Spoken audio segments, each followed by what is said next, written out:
नमस्कार, मैं हूं श्वेता। बिहारी न्यूज में आपका स्वागत है। खबरों की ओर बढ़ने से पहले एक नजर डालते हैं आज की सुर्खियों पर। नीतीश के 10वें मंत्रिमंडल में पटना वैशाली का रहा दबदबा। 16 जिलों को नहीं मिली सीट। जातीय तौर पर सबसे अधिक 4 राजपूत बने मंत्री।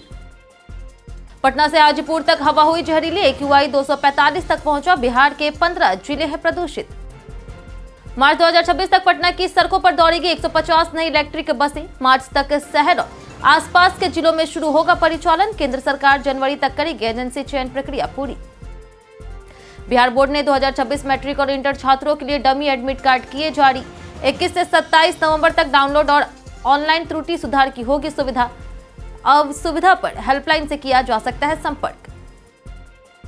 सुमन गिल गर्दन की चोट के कारण गुवाहाटी टेस्ट से हुए बाहर। टीम इंडिया की कमान संभालेंगे ऋषभ पंत।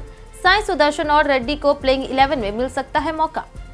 चलिए एक नजर डालते हैं शाम तक की बड़ी खबरों की ओर विस्तार से। नीतीश कैबिनेट में पटना वैशाली का दबदबा। 16 जिलों को लगा झटका। नीतीश कुमार के 10वें मंत्रिमंडल में कुल 27 मंत्री शामिल हुए, जिनमें पटना और वैशाली से 3-3 तथा बेगूसराय से 2 मंत्री बने। 19 जिलों का एक प्रतिनिधित्व मिला, जबकि 16 जिलों को जगह नहीं मिल सकी। कैबिनेट में बीजेपी के 14, जदयू के 9, लोजपा आर के 2 और हम और रालोमो के एक मंत्री शामिल हैं। जातीय तौर पर सबसे अधिक 4 राजपूत मंत्री बने हैं। कुल 22 विधायक, 4 MLC और 1 गैर सदस्य मंत्रिमंडल में हैं। 36 की क्षमता में अभी 9 पद खाली हैं। जदयू के 6, भाजपा के 2 और लोजपा रामविलास के 1। बिहार बोर्ड ने 2026 डमी एडमिट कार्ड किए जारी। बिहार बोर्ड ने मैट्रिक और इंटर 2026 परीक्षार्थियों के लिए डमी एडमिट कार्ड जारी कर दिए हैं, जिन्हें छात्र स्वयं या स्कूल प्रिंसिपल डाउनलोड कर सकते हैं। इंटर छात्र intermediate.biharboardonline.com और मैट्रिक छात्र exam.biharboardonline.org पर सूचीकरण संख्या, स्कूल कोड और जन्म तिथि से डाउनलोड कर सकते हैं। डमी एडमिट कार्ड 21 से 27 नवंबर तक उपलब्ध रहेंगे और इसी अवधि में ऑनलाइन त्रुटि सुधार भी कराया जा सकेगा। नाम, जन्म तिथि, विषय, फोटो या हस्ताक्षर जैसी गलतियां छात्र स्कूल प्रिंसिपल के माध्यम से ठीक करवा सकते हैं। बोर्ड ने स्पष्ट किया है कि नाम में पूर्ण परिवर्तन स्वीकार नहीं होगा। किसी भी असुविधा पर हेल्पलाइन से संपर्क किया जा सकता है। पटना से हाजीपुर तक AQI खतरनाक, हवा हुई जहरीली। बिहार में बढ़ती धुंध के साथ वायु प्रदूषण लगातार खराब होता जा रहा। पटना सहित 15 जिलों की हवा प्रदूषित श्रेणी में पहुंच गई है। गुरुवार को सबसे ज्यादा प्रदूषण हाजीपुर में दर्ज हुआ, जहां AQI 245 रहा। वहीं पटना में भी स्थिति चिंताजनक रही और शुक्रवार सुबह AQI 232 दर्ज किया गया। मनपुरा इलाके में यह स्तर 247 तक पहुंच गया। पूर्णिया में AQI 41 और किशनगंज में AQI 44 सबसे स्वच्छ हवा वाले शहर रहे। 11 शहरों की हवा मध्यम और 5 की संतोषजनक पाई गई। 21 नवंबर की सुबह मुजफ्फरपुर में 181, गयाजी में 173, आरा में 154 सहित कई शहरों में प्रदूषण बढ़ा हुआ रहा। पटना में NCERT और SCERT पढ़ाई का सर्वे अभियान हुआ शुरू। पटना में NCERT और SCERT स्कूलों की पढ़ाई का सर्वे शुरू किया जा रहा, जो बाद में पूरे बिहार में लागू होगा। इसका उद्देश्य NEP के तहत FLN यानी कि बुनियादी साक्षरता और संख्यात्मक ज्ञान मिशन के प्रभाव का आकलन करना है। सर्वे 3 चरणों में होगा। पहले चरण में गूगल फॉर्म के माध्यम से शिक्षकों, प्राचार्यों और BRP CRP से जानकारी ली जाएगी। दूसरे चरण में FLN किट से बच्चों के सीखने की सफलता की समीक्षा होगी। वहीं तीसरे चरण में चयनित स्कूलों में कक्षा 1 से 3 के छात्रों का प्रत्यक्ष मूल्यांकन किया जाएगा। रिपोर्ट NCERT को भेजी जाएगी ताकि योजना को और मजबूत किया जा सके। मार्च 2026 तक पटना की सड़कों पर दौड़ेगी 150 इलेक्ट्रिक बसें। पटना को मार्च 2026 तक 150 नई इलेक्ट्रिक बसें मिलेगी, जिनमें से लगभग 100 बसें Danapur, Patna city, AIIMS Bihta, Bailey road, Maner और दीघा रूट पर चलेगी, जबकि 50 बसें हाजीपुर, बिहार शरीफ, नालंदा, आरा, मुजफ्फरपुर और गयाजी समेत आसपास के 6 जिलों में जाएगी।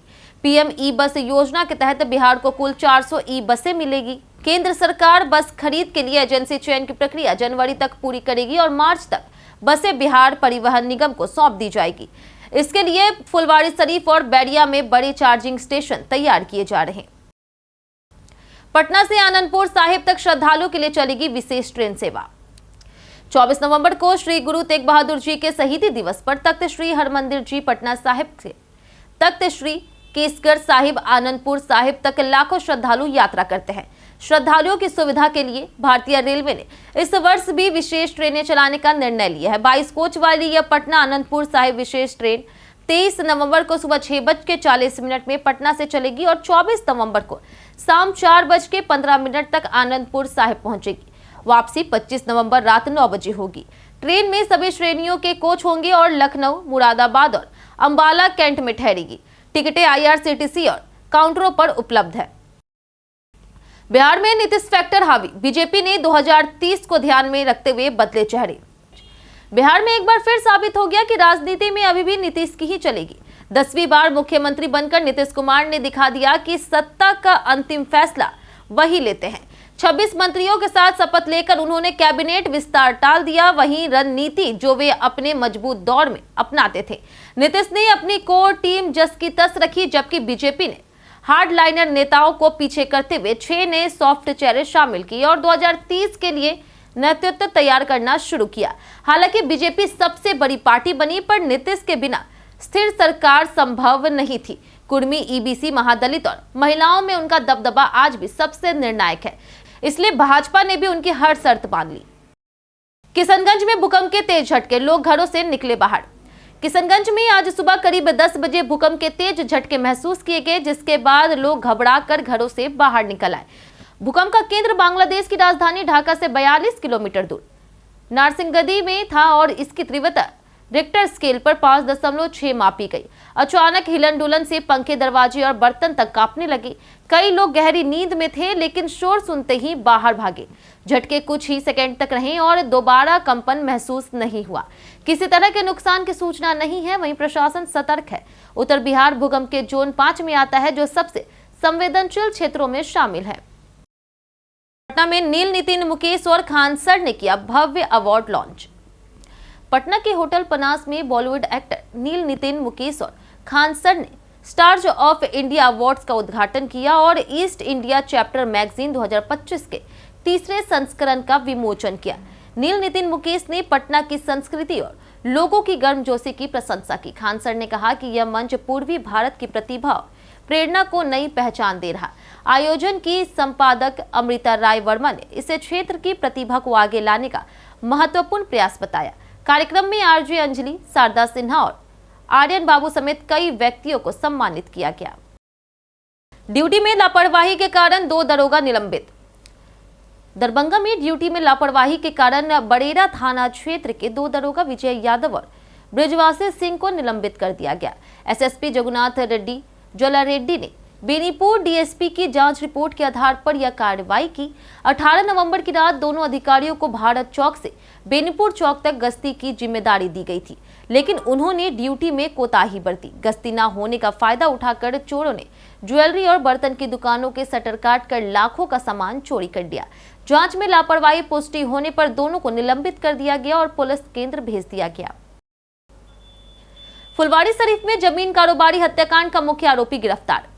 पटना के फुलवारी शरीफ में जमीन कारोबारी अनवर आलम हत्या मामले में मुख्य आरोपी और AIMIM नेता और पूर्व लोकसभा प्रत्याशी फारूक रजा उर्फ डब्लू को पुलिस ने गिरफ्तार कर लिया। वह कई महीनों से फरार था और जिले के टॉप 10 अपराधियों में शामिल था।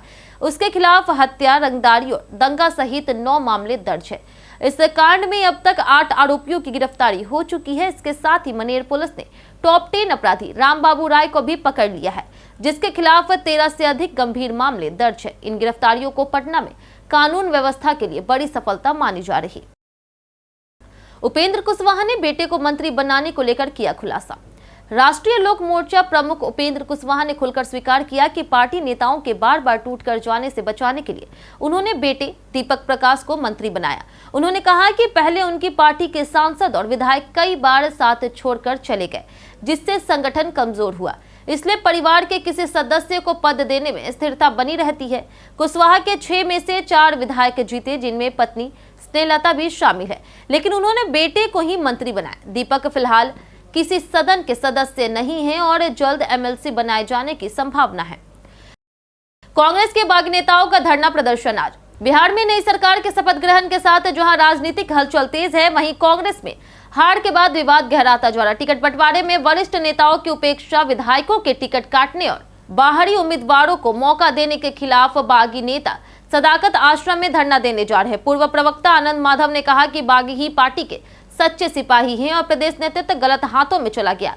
उनकी मांग है कि प्रदेश अध्यक्ष और प्रभारी को हटाया जाए। इधर कांग्रेस नेतृत्व भी सख्त रुख में है और 3 दर्जन से ज्यादा नेताओं को नोटिस देकर 21 नवंबर तक जवाब मांगा गया था। कार्रवाई की पूरी तैयारी है, जिससे पार्टी 2 खेमों में बंटती दिख रही। मकर संक्रांति के बाद चिराग पासवान निकालेंगे बिहार में धन्यवाद यात्रा। केंद्रीय मंत्री चिराग पासवान की लोक जनशक्ति पार्टी रामविलास अगले साल की शुरुआत में खरमास के बाद बिहार में धन्यवाद यात्रा निकालेगी। चिराग ने बताया कि यह यात्रा एनडीए की प्रचंड जीत के लिए जनता को धन्यवाद देने और संवाद करने का माध्यम होगी। उन्होंने नए सिरे से दलित सेना बनाने का ऐलान भी किया, जिसकी जिम्मेदारी उनके जीजा और लोजपा रामविलास के जमुई सांसद अरुण भारती को दी गई। चिराग ने कहा कि उनके पिता दिवंगत रामविलास पासवान ने पार्टी गठन से पहले दलित सेना बनाई थी, लेकिन उनके चाचा ने इसे हड़प लिया। मकर संक्रांति पर दही चूड़ा भोज के बाद यह यात्रा शुरू होगी और पार्टी जनता के बीच सक्रियता बढ़ाएगी। गुवाहाटी टेस्ट में नहीं खेलेंगे शुभमन गिल। इंडिया बनाम साउथ अफ्रीका टेस्ट सीरीज के दूसरे और आखिरी मैच से पहले टीम इंडिया को बड़ा झटका लगा। कप्तान शुभमन गिल गर्दन की चोट के कारण गुवाहाटी टेस्ट से बाहर हो गए। आपको बता दें कि कोलकाता टेस्ट में उन्हें चोट लगी थी, जिसके बाद पहली पारी में रिटायर हट होना पड़ा और दूसरी पारी में वे बैटिंग के लिए नहीं उतरे। बीसीसीआई ने कहा था कि गिल गुवाहाटी जाएंगे, लेकिन उनके खेलने पर बाद में फैसला होगा। रिपोर्ट्स के मुताबिक गिल को टीम से रिलीज कर दिया गया है और वे मुंबई जाकर के स्पेशलिस्ट डॉक्टर दिनचा पारदीवाला से सलाह लेंगे। उनकी गैर मौजूदगी में ऋषभ पंत टीम की कमान संभालेंगे और प्लेइंग 11 में साई सुदर्शन और नीतीश रेड्डी को मौका मिल सकता है। बीते दिन हमारे द्वारा पूछे गए सवाल का जवाब आप लोगों में से बहुत लोगों ने हमारे कमेंट बॉक्स सेक्शन में लिख कर दिया है। जिन्होंने हमारे द्वारा पूछे गए सवाल का जवाब दिया उनके नाम है राकेश मिश्रा, अक्षय कुमार, गिरधारी कुमार, राम बाबू दास, रवि मोहन वर्मा, रंजीत मिश्रा, संजीव कुमार, अंकित शर्मा, सुरेंद्र शर्मा, राजकिशोर महतो, कौशलेंद्र कुमार, सुरेश कुमार, सुबोध कुमार, नौशाद रजा, नरेंद्र कुमार, सियालाल कामत, विशाल कुमार, मनोज दास, दीपक कुमार, राकेश कुमार, अंकित राज, हुसैन आलम, विजेंद्र सिंह, अनमोल कुमार, राजेंद्र दास और अनवर करीम खान। इसी के साथ बढ़ते हैं आज के सवाल की ओर। आज का सवाल है, सरकार की कौन सी योजना या सुविधा आपके लिए सबसे ज्यादा मददगार साबित हुई है? आप अपना जवाब हमें हमारे कमेंट सेक्शन में लिखकर जरूर बताएं। आज के लिए इतना ही। बिहार की तमाम खबरों के साथ बने रहने के लिए देखते रहे बिहारी न्यूज। और साथ ही अगर आप यूट्यूब चैनल पर देख रहे हैं तो चैनल को सब्सक्राइब करें और अगर आप फेसबुक पेज पर देख रहे हैं तो लाइक और फॉलो जरूर करें।